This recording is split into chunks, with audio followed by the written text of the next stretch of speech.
Okay guys, so this is an exciting day. I successfully took myself on a trip to Houston and I'm about to go to the rodeo. The lift is gonna get here in 7 minutes. I'm so excited. Restlessness and still more than one. When the calf is in the Okay. Oh my god!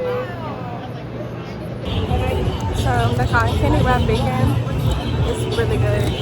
It's really good.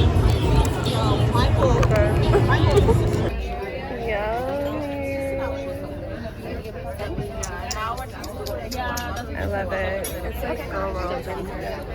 It's so pretty. Lunch was delicious. I spent some money after. Worth it.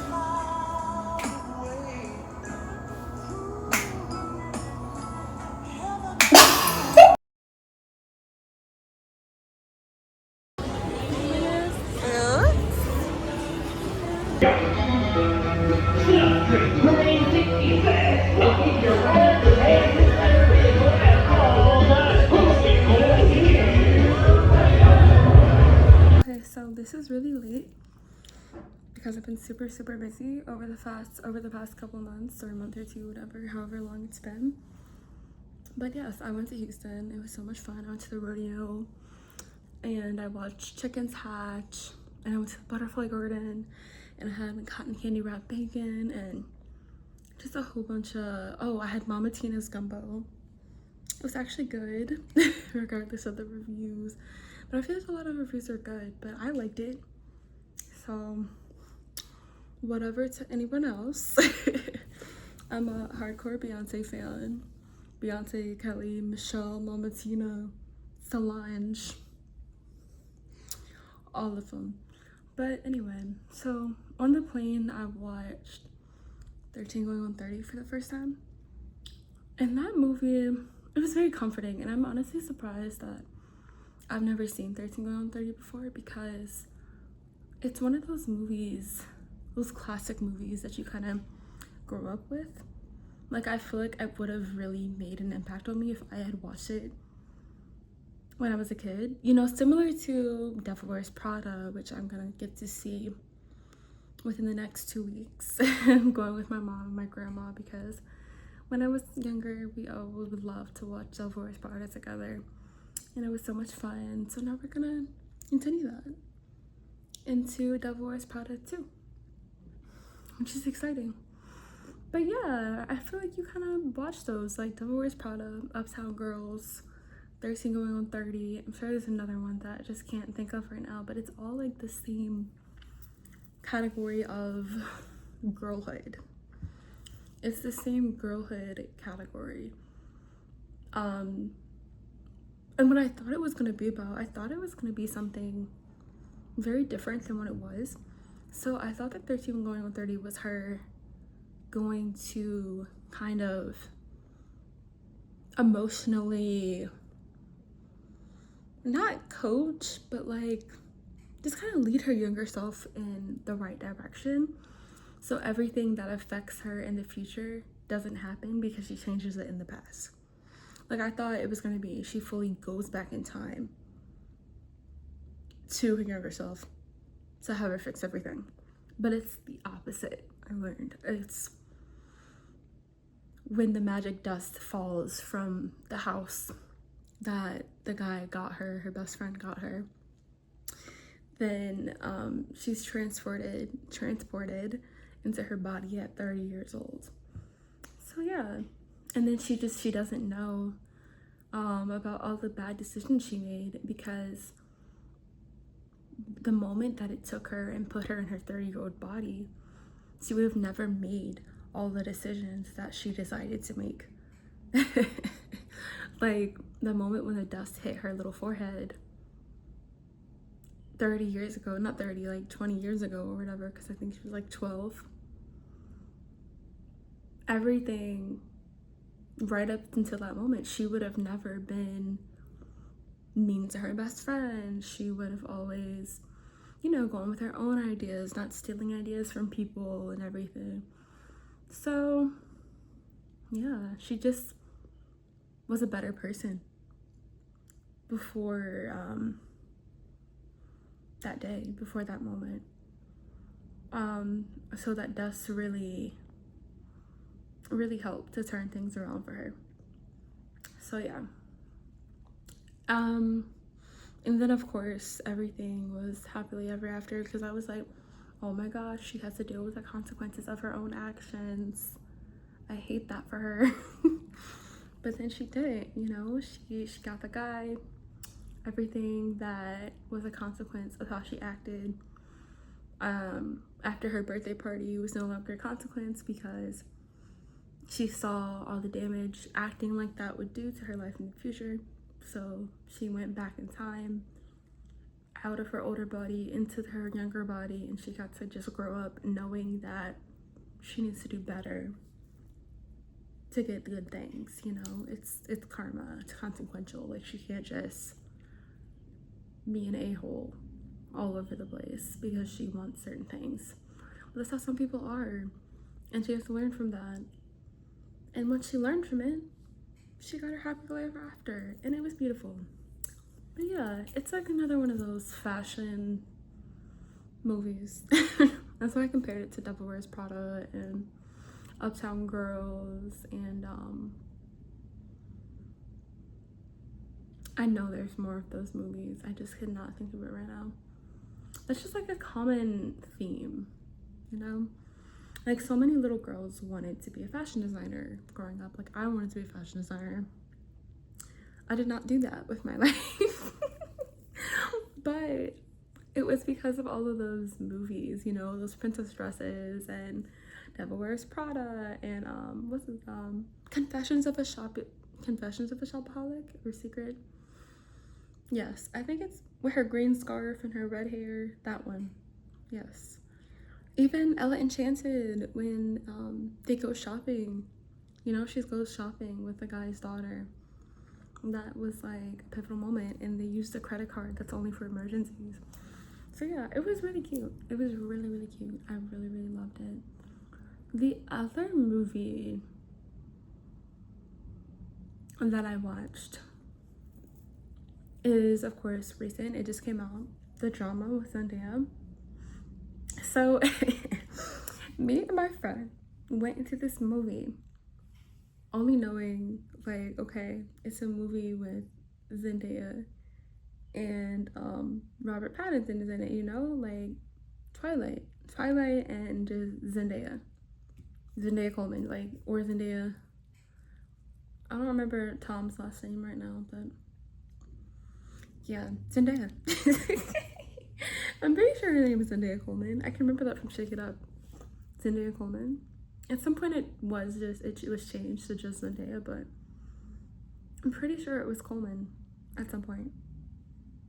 Don't quote me on that though, because I don't know. Shake It Up was a while ago. We've grown up a lot, both of us, Zendaya and I. Cece and Rocky. They grew different directions, I think. But yes, so The Drama. We went in there, we didn't know what the heck it was about, we just knew who was in it, and that's why it was intriguing, okay? The more we get into the movie, okay, it starts out, oh, my pasta is ready, 1 second. Okay, back to The Drama. So, with The Drama, it was like, it got more and more unsettling as it went on.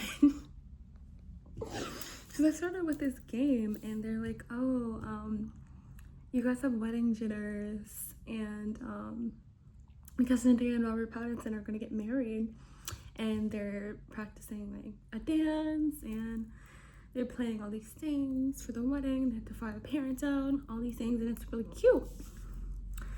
And then they see their DJ doing something bad, something that they perceive to be bad, and that becomes like a whole thing. And Zendaya's like, haven't any of you ever done anything bad?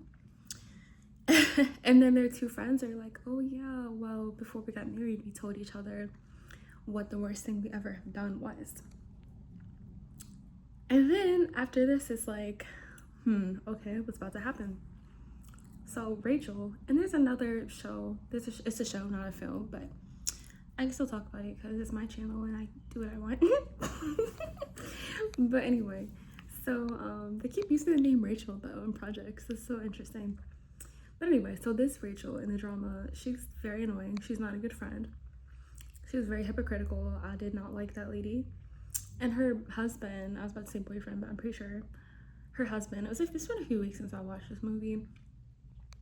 Her husband, his is like just him being scared and not being able to stand up to stuff for himself and having to hide behind people. Hers is really bad. Hers is really bad. It has to do with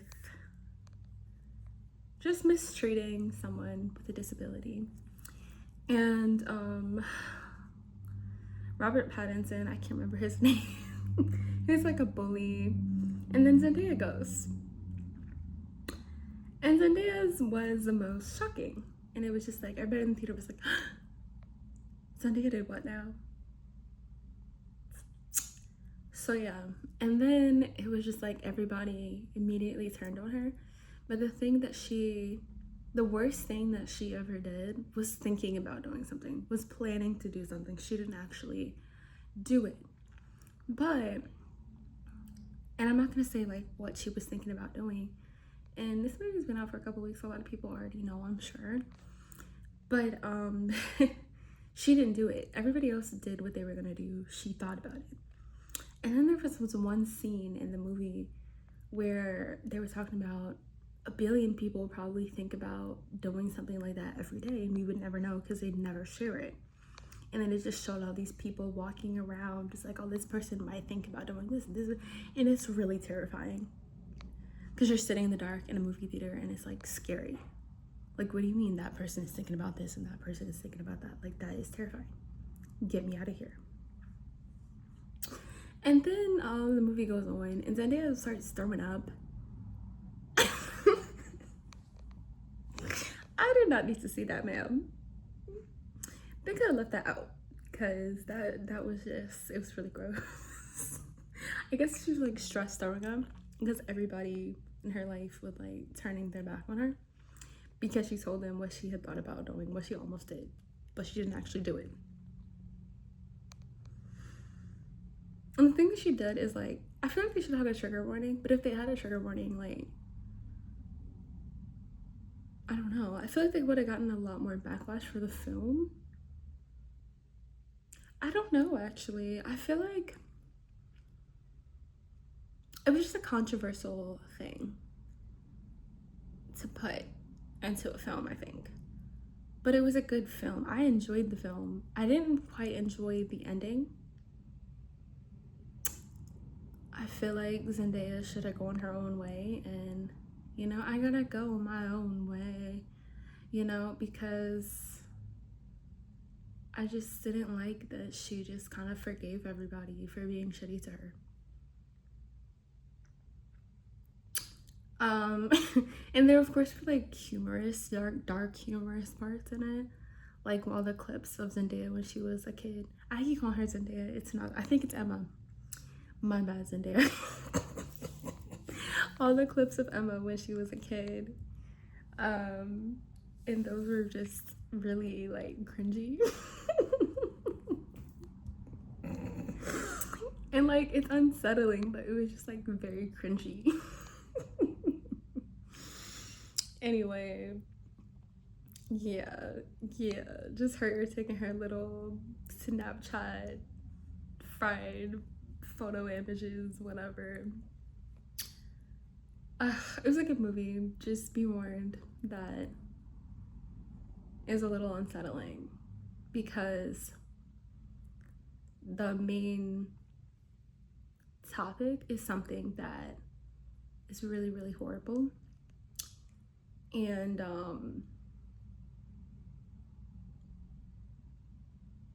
understandably would affect a lot of people who are watching the movie, in a negative way, I think.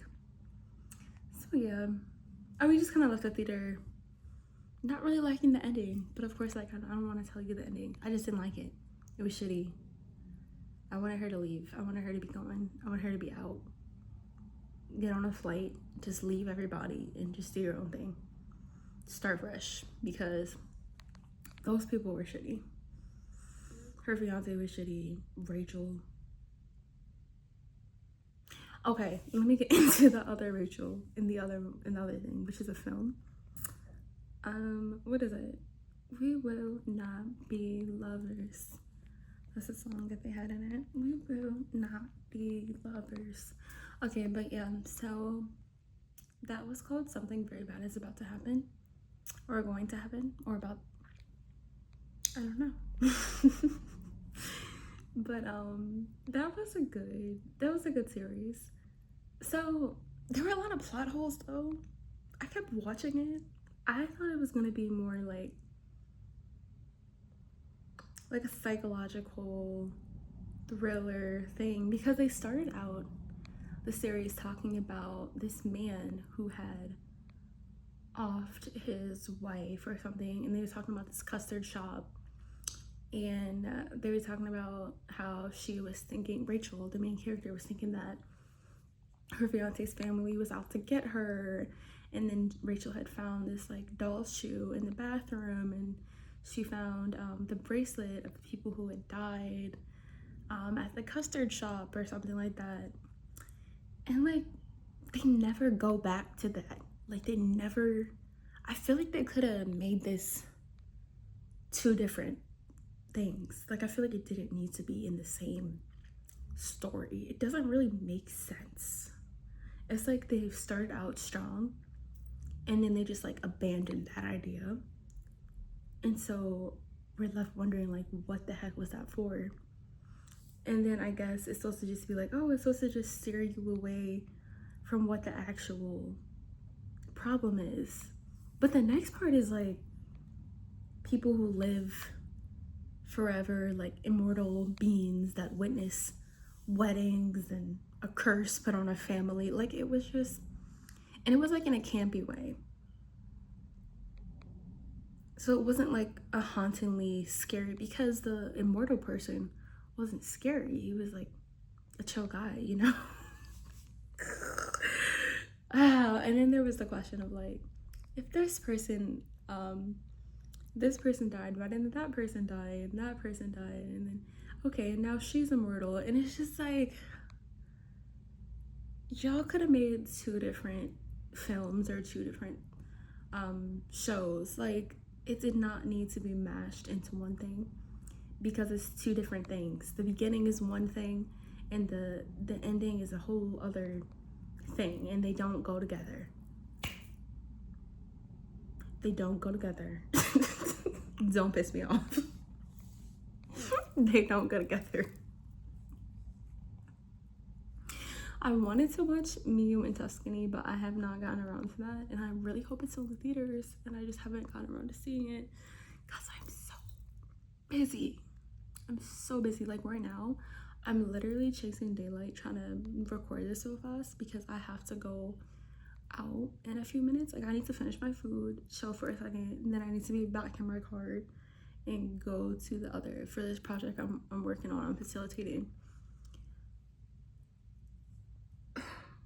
And of course, like, Devil Wears Prada too, I'm gonna watch that next. And then there's a bunch of like older films that I have a list of, but like, I have to go out of my way to like find them and rent them. And those are really what I want to like watch every month, those older films that I've already kind of handpicked and curated for my liking. I want to start working on the list, 2 of those for each video, because I do a lot of stuff in my daily life. So I have that content, I just don't have the film part, and I need the film part. But yes, I think I'm done now. We Will Not Be Lovers. I have to download that. It's a very good song. I like it. It's in the Something Very Bad Is Gonna Happen or something like that. They need to pick another name other than Rachel.